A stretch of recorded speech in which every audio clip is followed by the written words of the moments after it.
صل على محمد وآل محمد اللهم صل.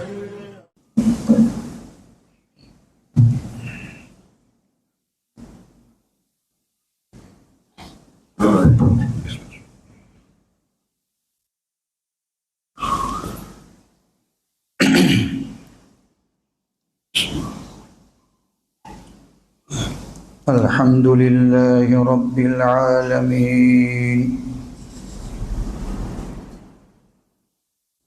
والصلاة والسلام على سيدنا ونبينا ومولانا محمد وعلى جميع الأنبياء والمرسلين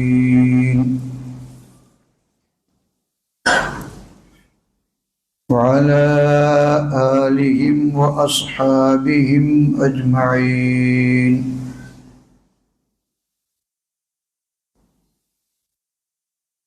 أعوذ بالله من الشيطان الرجيم. بسم الله الرحمن الرحيم. وَإِذَا قُرِئَ الْقُرْآنُ فَاسْتَمِعُوا لَهُ وَأَنصِتُوا لَعَلَّكُمْ تُرْحَمُونَ. وقال تعالى: وَلَا تَجْهَرْ بِصَلَاتِكَ وَلَا تُخَافِتْ بِهَا وابتغ بين ذلك سبيلا. صدق اللہ العظیم.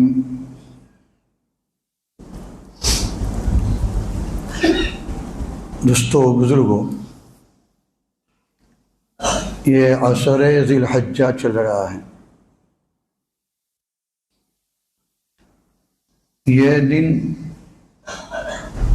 بڑی برکت والے دن ہے، بڑے فضائل والے دن ہے، اور اس کی راتیں بھی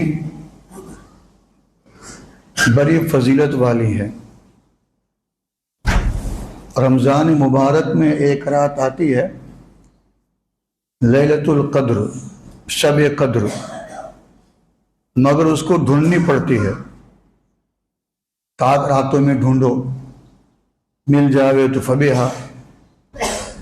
پورا عشرہ جاگنا پڑتا ہے، لیکن اس کی ہر رات اس کی فضیلت اتنی ہے جتنی شب قدر کی ہے.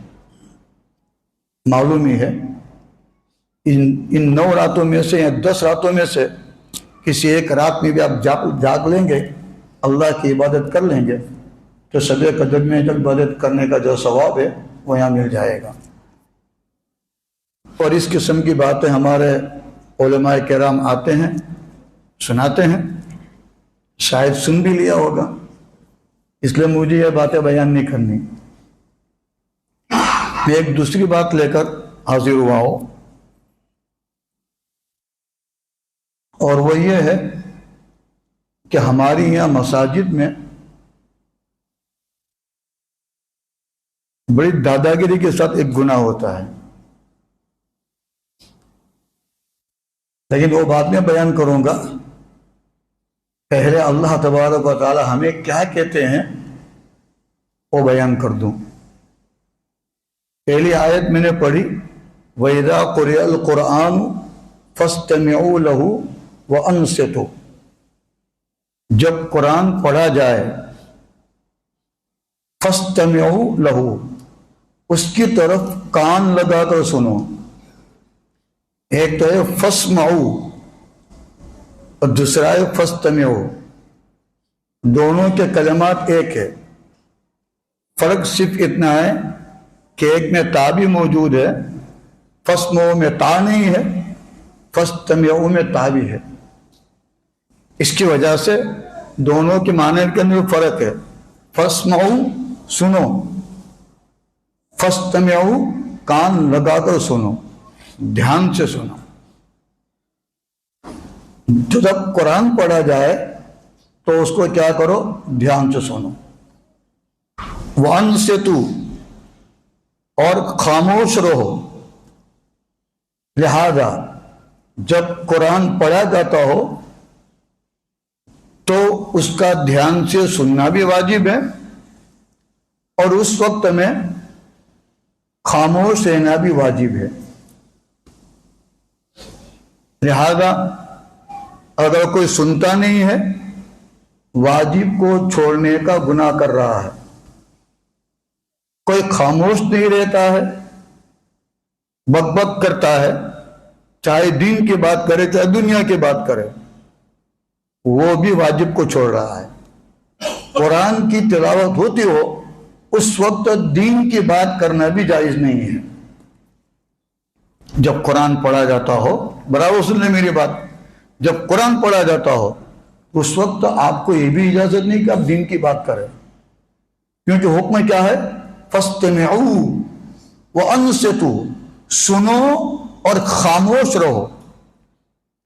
بعض علماء کرام نے اس کا مطلب بیان کیا ہے کہ اگر جہری نماز ہو جس میں قرات زور سے پڑھی جاتی ہے تو وہاں سننا بھی ہے، خاموش رہنا بھی ہے. اور سری نماز ہو جس میں قرات آہستہ کی جاتی ہے تو وہاں سننا تو نہیں ہوگا مگر خاموش رہنا واجب ہے. اسی وجہ سے ہمارے ائمہ کا یہ مسلک ہے کہ امام صاحب کے پیچھے قرات پڑھنا جائز نہیں ہے، حرام ہے. بعض بیچاروں کا علم نہیں ہوتا، پتہ نہیں ہوتا ہے تو خود بھی قرات کرنے لگ جاتا ہے. امام صاحب کے پیچھے قرات پڑھنا جائز نہیں. آپ کو چپ چاپ کھڑا رہنا ہے. آپ کے کان میں آواز آتی ہو تو دھیان سے سنیں، اور آواز نہ آتی ہو تو چپ چاپ کھڑے رہے. آپ کو پڑھنے کی اجازت نہیں ہے. حضرت عمر رضی اللہ تعالی عنہ فرماتے ہیں کہ جو شخص امام کے پیچھے قرات پڑھتا ہو اس کے دانت توڑ دینے چاہیے. لہذا یہ ہم علماء احناف کا مسلک ہے کہ امام صاحب کے پیچھے قراتوں کرنے کی اجازت ہی نہیں ہے. قرات سمجھتے ہیں نا، پڑھنے کی اجازت نہیں ہے. کوئی سورہ فاتحہ پڑھتا ہو، کوئی سورہ اخلاص پڑھتا ہو، کوئی سورہ علم تر پڑھتا ہو، کوئی سورہ ناس پڑھتا ہو، امام کے پیچھے اپنی نماز پڑھتے ہو تو کچھ بھی پڑھنے کی اجازت نہیں، منع ہے، حرام ہے، ناجائز ہے. خود نبی کریم صلی اللہ علیہ وسلم نے اس سے منع فرمایا ہے. اس لیے اگر سب لوگ پڑھیں گے تو کوئی سسو سسو کرے گا، نہیں کسی کی آواز کسی نکلے گی، نہیں کسی کی آواز، تو بیچارے امام صاحب کے بھول جائے گی. ہاں ایسا ہوتا. لہذا اللہ نے فرمایا جب قرآن پڑھا جائے اور تو تمہیں دھیان لگا کر سننا ہے اور خاموش رہنا ہے. کیوں بھائی؟ لعلکم ترحمون، تاکہ تم پر کیا ہے؟ رحم کیا جائے. اس کا مطلب یہ نکلا کہ جہاں قرآن پڑھا جاتا ہو وہاں اس کو سننا اور وہاں خاموش رہنا اللہ کی رحمت کا سبب ہے. اور اگر کوئی آدمی ایسے وقت میں سنے نہیں یا ایسے وقت میں خاموش نہ رہے تو اللہ کی رحمت اس کو حاصل نہیں ہوگی. تو کیا حاصل ہوگا؟ اللہ کی رحمت کے سامنے کیا ہے؟ سیدھی بات ہے، ایک تو رحمت ہے تو اس کو مقابلے میں رحمت کے خلاف کیا ہوگا؟ تو بھی سوچنا چاہیے نا. تو رحمت کے مقابلے میں لعنت. لہذا جب قرآن پڑھا جائے تو کوئی دھیان سے سنے نہیں اور خاموش نہ رہے تو ایسا آدمی لعنت کا مستحق بنتا ہے. ہاں لعنت کا مستحق بنتا ہے. اس آیت کے بارے میں جلالین ایک تفسیر ہے، اس میں لکھا ہے کہ یہ آیت نازل ہوئی ہے یا تو نماز کے بارے میں یا جمعہ کے خطبہ کے بارے میں. کیا؟ نماز کے بارے میں یا جمعہ کے خطبہ کے بارے میں. مگر یہ آیت نازل کب ہوئی ہے؟ تو اس میں سب کا اتفاق ہے کہ ہجرت سے پہلے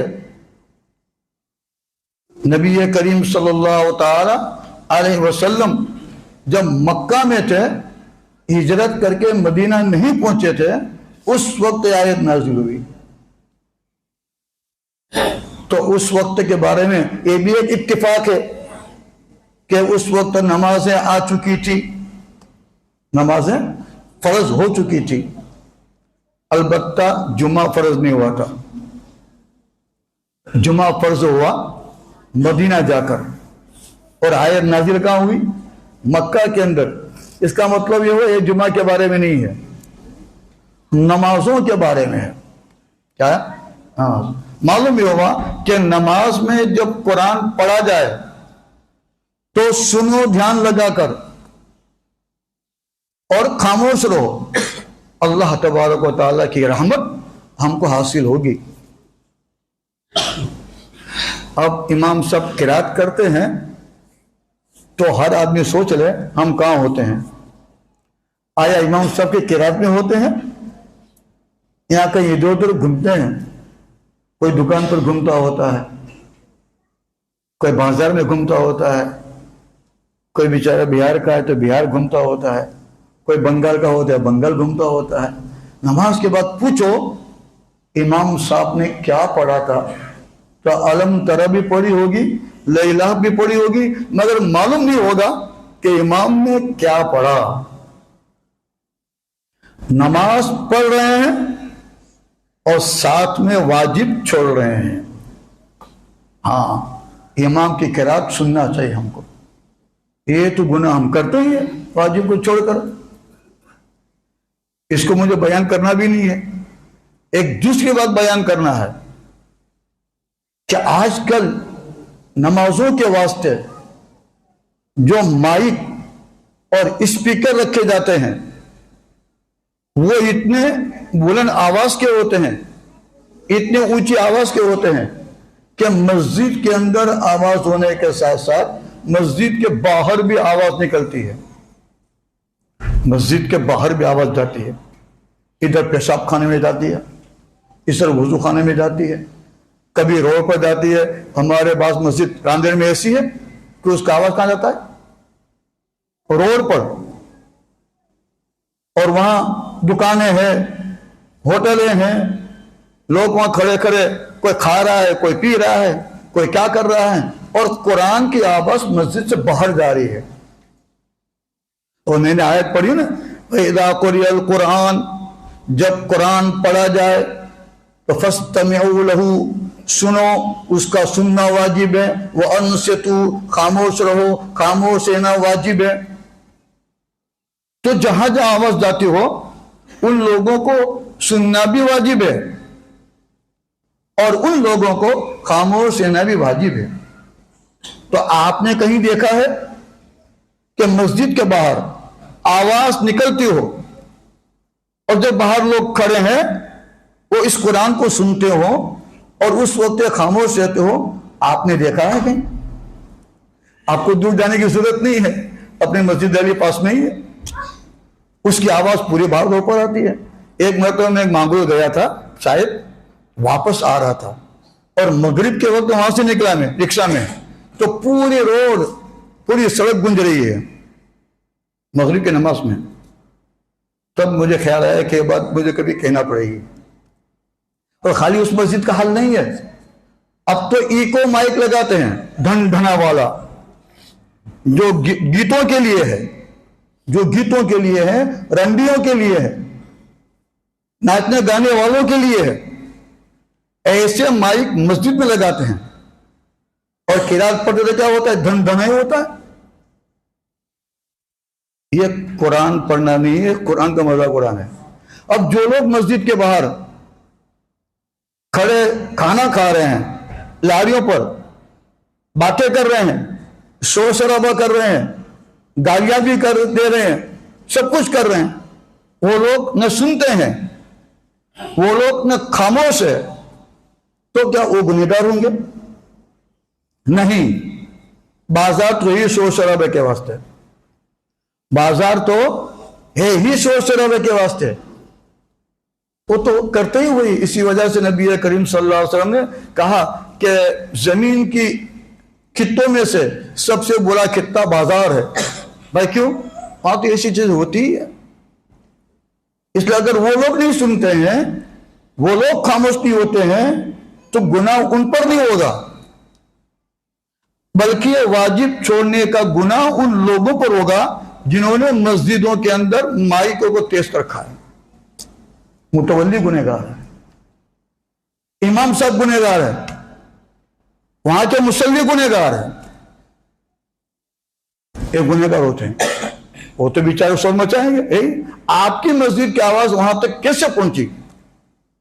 ہمارے دارالفتہ میں یہی اول پاس سے ایک مرتبہ سوال آیا تھا کہ ہماری مسجد کا مائک بہت تیز ہے، اس کا آواز باہر راستے پر بھی آتا ہے، وضو خانے میں بھی اس کا آواز آتا ہے، اور وہاں سب لوگ باتیں بھی کرتے ہیں، تو سنتے نہیں ہیں، خاموش نہیں رہتے، تو گنہگار کون؟ ہم نے جواب لکھا تھا، متولی گنہگار ہے، امام صاحب گنہگار ہے، اور مسجد کے جو نمازی ہیں وہ بھی گنہگار ہیں۔ سن لیجیے برابر، کیونکہ ان پر تو واجب نہیں ہے کہ وہ سنیں اور خاموش رہے، کیونکہ ہوئی ہے تو وہ تو ہے باہر، وہ تو ہے باہر۔ واجب تو آپ لوگوں پر تھا کہ آپ مائک کا آواز اتنا رکھیں جتنی ضرورت ہے۔ آئیے ہمارے جامعہ کے اندر نماز پڑھیے، مسجد آواز باہر نکلتی نہیں ہے، جاؤ ڈائبل جائیے، وہاں دیکھیے نماز پڑھیے، آواز اندر رہے گی۔ اور ہماری مساجد کے اندر ایسے مائک لگا دیں کہ پورے محلے میں آواز گونجتی ہے، اور خوشی مناتے ہیں، فخر کرتے ہیں۔ بعض جگہ تو گھروں میں آواز جاتی ہے، مگر عورتیں کا گھر میں بیٹھ جاتی ہے سننے کے واسطے، کہ اپنے کام میں لگی رہتی ہے، وہ اپنے کام میں لگی ہے، سنتی نہیں ہے، باتیں بھی کرتی ہے۔ اور آج کل ایک سسٹم چلا ہے کہ وہ قرات، بیان، تقاریر وغیرہ گھروں میں ریلے کرتے ہیں، وہاں قرات بھی آتی ہے، عورتیں بیٹھ کر سنتی نہیں ہے، اپنا کام کرتے جاتی ہے، سنتی ہو تو ٹھیک ہے، ورنہ اس کو آرڈر بھی کرتی ہے، آواز بھی نکالتی ہے، باتیں بھی کرتی ہے، خاموش کہاں رہتی ہے۔ کون گنہگار ہے؟ گھر میں تو کام ہوتا ہی ہے، وہ تو کام ہی کرے گی، بچوں کو آرڈر کرتا ہی ہے، آرڈر کرے گی وہ۔ آپ نے مائک کیوں لگایا؟ آپ نے مائک کیوں لگایا؟ یہ لگانے والے گنہگار ہیں۔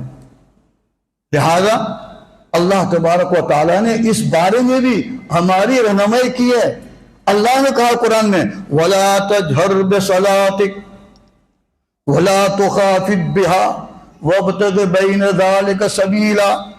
آزاد نہیں چھوڑا، اپنی نمازوں میں نہ قرات زور سے کرو، اور اپنی نمازوں میں نہ قرات آہستہ کرو، بلکہ اس زور اور اس آہستہ کے درمیان میں درمیانی آواز سے قرات کرو۔ یہ قرآن کہہ رہا ہے۔ اور لا تجہر بصلاتک، اس کو عربی میں بولتے ہیں یہ نہیں کا صیغہ ہے، کیا؟ اور ولا تخافت بها، وہ بھی نہیں کا لفظ ہے، اور نہیں کا لفظ اس وقت لایا جاتا ہے جب کوئی کام حرام ہو تو اس سے روکنے کے واسطے نہیں کا صیغہ لاتے ہیں۔ اس لیے قاعدہ ہے النہی للتحریم، کیا قاعدہ ہے؟ النہی للتحریم، حرام کام کو بتانے کے واسطے نہیں کا صیغہ آتا ہے۔ اللہ نے وہی کہا لا تجہر، اپنی آواز کو بلند مت کرو، لہذا آواز بلند کرنا حرام۔ ولا تخافت، آہستہ کرو۔ کیسے پڑھے؟ درمیانی۔ کیا درمیانی؟ جتنے نمازی اتنی آواز، جتنے نمازی اتنے آواز۔ نمازی دو ہوتے ہیں، مائک چالو کر دیا، یا ہماری مسجد کیا بہت معمولی چھوٹی مسجد ہے، سب دو سب ہوتی ہوگی نہیں ہوتی ہوگی، اور مائک چالو کر دیا، سب دو سب کے واسطے تو خالی امام کی آواز کافی ہو جائے گی بھائی، ہوگی نہیں ہوگی؟ اپنی اس مسجد کے اندر بھی دو سب کے واسطے امام کی آواز کافی ہے، مائک کی ضرورت نہیں ہے، مگر مائک لگا دی پورے جماعت کرنے میں آواز جاتا ہے اور باہر بھی جاتا ہے، وہاں وضو خانہ ہے وہاں بھی جاتا ہے آواز، درست نہیں ہے۔ یہ قرآن کی آیت کے سراطن خلاف ہے۔ وَلَا تَجْهَرْ بِصَلَاتِكَ، اپنی آواز کو زیادہ زور سے مت کرو، وَلَا تُخَافِتْ بِهَا، اور اس آواز کو ہلکا بھی مت کرو، وَابْتَغِ بَيْنَ ذَلِكَ سَبِيلًا، اور اس زور سے اور اس آہستہ کے درمیان کا راستہ اختیار کرو۔ اور درمیان کیا؟ جتنے مصلی اتنی آواز۔ لہذا اگر مائک کی ضرورت نہیں ہے تو فتاوی رحیمیہ اٹھا کر دیکھ لو، مفتی عبدالرحیم صاحب رحمۃ اللہ نے فرمایا نماز مکروہ یا تحریمی ہوگی، اپنی جیب سے نہیں بولتا ہوں، فتاوی رحیمیہ موجود ہی ہے، مفتی صاحب ہی آرام فرماتے ہیں، ان کی کتاب اٹھا لو، ہمارے راندیر کے مفتی صاحب ہے اور بڑے مفتی کہ دنیا میں ان کا نام پڑتا ہے نا تو اچھے اچھے خاموش ہو جاتے ہیں۔ مفتی عبدالرحیم صاحب نے فرمایا، بس بات ختم ہو گئی۔ وہ کہتے ہیں کہ اگر مائک کی ضرورت نہیں ہے اور نماز مائک میں پڑھی جاتی ہے تو نماز مکروہ تحریمی ہوتی ہے، اور اگر مائک کی ضرورت ہے تو اتنی ہی رکھو آواز اس کی جتنی ضرورت ہے۔ اگر ضرورت ہے جماعت کھانے کی تو جماعت کھانے کے رکھو، صحن میں موجود ہے کوئی مصلی تو صحن کے واسطے رکھو، اتنی ضرورت پوری ہو گئی، اب اس سے زیادہ آواز نکلتی ہے تو یہ بھی مکروہ تحریمی ہے۔ اور آج کل سب مائک لگا کر نمازیں پڑھتے ہیں، جہاں ضرورت نہیں بھی، یہاں ایک سب پوری ہوتی ہوگی نہیں ہوتی ہوگی مگر نماز ہوتی مائک میں منع ہے۔ ابھی بھی کسی ڈائریکٹر سے پتہ پوچھ لیجیے، ابھی بھی پوچھ لیجیے، یہی لکھیں گے کہ اگر مائک کی ضرورت ہے، آواز نہیں پہنچتی ہے تو مائک لگوائیے، منع نہیں۔ میں ایک تھائے واڑہ مسجد میں کچھ اختلاف ہوا تھا تو وہاں تو امام قاری محمد علی ہے، وہ تو بڑا اگر آدمی ہے، تو انہوں نے کہا تھا نہیں مائک لگے گا نہیں۔ ہماری مسجد میں نمازی اتنے آتے کہاں ہے کہ بھائی مائک کی ضرورت ہو، ہاں جب آدمی زیادہ آئیں گے جیسے جمعہ ہے تو مائک چالو کر دیں گے۔ اور واقعہ ہمارے مدرسے سے فتویٰ لے کر گئے، دیکھو کیا ہے۔ اس لیے بھائی یہ مکروہ تحریمی کام ہو رہا ہے، حرام کے قریب قریب کام ہو رہا ہے، اور کہاں ہو رہا ہے؟ مسجد کے اندر مکروہ کام کر رہے ہیں، حرام کام کر رہے ہیں، گناہ کا کام کر رہے ہیں، اور مسجد میں اور اس میں فخر۔ ہمارا مائک سسٹم اتنا شاندار ہے، ہمارا مائک سسٹم ایسا ہے، ارے بھائی گناہ کے کام پر تو فخر مت کرو، کم از کم گناہ سمجھ کر ہی کرو، گناہ کو گناہ سمجھ کر کرو، کبھی توبہ کی توفیق ہو جائے گی، مگر گناہ پر فخر کریں گے تو کبھی توفیق نہیں ہوگی توبہ کی۔ یہ ایک گناہ عام ہو رہا ہے، انہوں نے شاید طب بھی کیا ہے، تو میں کہتا ہوں ڈال ریلے کر دو، کوئی حضرت کی بات نہیں ہے، کرنا چاہیے تاکہ سب تک بات پہنچ جائے۔ لوگ اس کو گناہ سمجھتے نہیں ہیں۔ آج تک آپ کے دماغ میں تھا کہ گناہ ہے؟ نہیں تھا، آج آپ کو معلوم ہو گیا نا گناہ ہے۔ لہذا مائک اتنا رکھو جتنی ضرورت ہے، اس سے زیادہ اگر رکھتے ہیں تو غلط ہے۔ اور خاص کر بیچارہ باہر کوئی اپنے کام میں لگے ہوئے ہیں اور آپ کا مائک اتنا زور سے ہے کہ اس کی باتوں میں خلل پڑتا ہے، وہ بھی گناہ ہے۔ ہاں، اس لیے کہتے ہیں کہ جہاں دو لوگ بیٹھ کر باتیں کرتے ہیں وہاں جا کر آپ قرآن کی تلاوت کرنے لگو تو آپ تلاوت کر رہے ہیں اور وہ باتیں کر رہے ہیں، گنہگار وہ نہیں، گنہگار آپ ہیں۔ آپ نے وہاں جا کر تلاوت کیوں کی؟ سونے والا سوتا ہے تو وہاں بھی تلاوت ایسے منع کیا ہے کہ اس کی نیند میں خلل نہ پڑے، اور آپ ایسے مائک تیز رکھے کہ بیچارہ دھندا کرنے لوگوں کو دھندا کرنے میں تکلیف ہو۔ سوچتے ہوں گے وہ بھی کہ بھائی میں کیسے یار یہاں شروع کروں، قرآن کی تلاوت ہو رہی ہے، مگر وہ کرے گا کہ آخر؟ اور سمجھدار ایسے ہوتے ان کا اچھا لگتا نہیں ہے کہ اتنے زور سے قرات پڑھائی جائے، اور ایسی بھی بدعت بھی ہے، جیسے آج کل ایک قرات کی مجلس چلی ہے، قرات کی مجلس اللہ اللہ اللہ زور سے بولتے ہیں، قرآن کا ادب کر رہے ہیں، قرآن کی بے ادبی ہو رہی ہے، ان کے بولنے کے انداز دیکھو پھر ہنستے بھی ہے، تو قرآن کا ادب ہو رہا ہے، قرآن کی بے ادبی ہو رہی ہے۔ لہذا اپنے من مانا ادب کہیں بھی جائز نہیں ہے۔ ادب کس انداز سے کرو جیسا قرآن نے سکھایا ہے اور جیسا نبی کریم صلی اللہ علیہ وسلم نے سکھایا ہے، ہم کو اللہ نے بیکار چھوڑا نہیں ہے، نبی کریم صلی اللہ علیہ وسلم نے کوئی چیز سکھائے بغیر نہیں چھوڑا. ہر جگہ، ہر موقع پر، ہر وقت ہمارے پاس رہنمائی موجود ہے. نماز میں مائک استعمال کرنا نہ کرنا یہ رہنمائی موجود ہے. کتنا تیز رکھنا کتنا نہ رکھنا رہنمائی موجود ہے. اپنے علماء کرام سے پوچھو. یہ دین من مانا نہیں ہے، دین من مانا نہیں ہے. یہاں تو رب مانا دین ہے. جو اس کی مان کر چلے گا تو کامیاب ہے، اور جو بس دل خوش کرنے کی وجہ سے مائک تیز کر لیا، اللہ تبارک و تعالیٰ کو قیامت کے دن اس کا جواب دینا پڑے گا. ایسے بھی بغیر ضرورت کوئی بھی چیز استعمال کی جائے وہ اسراف ہے، اور اسراف حرام ہے. بغیر ضرورت ایک مرتبہ، ایک بات سنا تو بات ختم، ٹائم ہو گیا ہے. ایک مرتبہ سعد ابن ابی وقاص رضی اللہ تعالیٰ عنہ ایک نہر پر بیٹھ کر وضو کر رہے تھے، اور وضو کرتے کرتے ہاتھ پر چہرے پر پانی ڈالے جا رہے ہیں، پانی ڈالے جا رہے ہیں مسلسل. حضور نے فرمایا لا تصرف، لا تصرف، تصرف لا تصرف، بھائی پانی زیادہ مت بگاڑ. تو انہوں نے کہا کہ اللہ کے رسول میں تو نہر پر بیٹھا ہوں، میں تو نہر پر بیٹھا ہوں. ٹھیک ہے، وَلَوْ عَلَىٰ شَطِّ نَهْرٍ، اگر تو نہر کے کنارے پر بیٹھا ہو پھر بھی پانی وضو میں جتنا استعمال ہونا چاہیے اتنا ہی استعمال کر. اس سے زیادہ تو استعمال کرے گا تو یہ فضول خرچی ہے، اس کا حساب ہوگا. مائک میں جتنی آواز کی ضرورت ہے اتنی رکھو. ابھی مائک کی ضرورت ہو تو، اگر نہیں ہے آواز پہنچ جاتی ہے تو مائک میں نماز پڑھنے کی اجازت نہیں ہے.